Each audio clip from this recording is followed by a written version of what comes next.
Преподаватель английского языка стала учителем года 2019 Северной Осетии. Ольга Иванова работает во второй школе Моздока. Английский язык преподает более 15 лет. В этом конкурсе участвует впервые.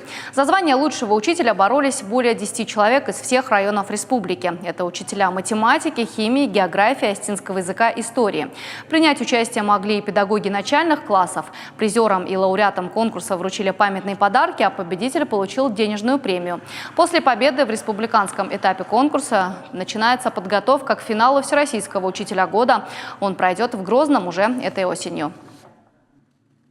Чувствую большую ответственность, но знаю, что за плечами у меня теперь стоит слаженная команда членов жюри, руководителей этого конкурса, которые помогали, вели нас с одного этапа на другой, объясняя, что мы должны сделать, как мы должны представлять себя. Большое спасибо им за то, что научили нас навыкам самопрезентации на разных уровнях. Теперь мы сможем показать себя, я надеюсь, и в Москве.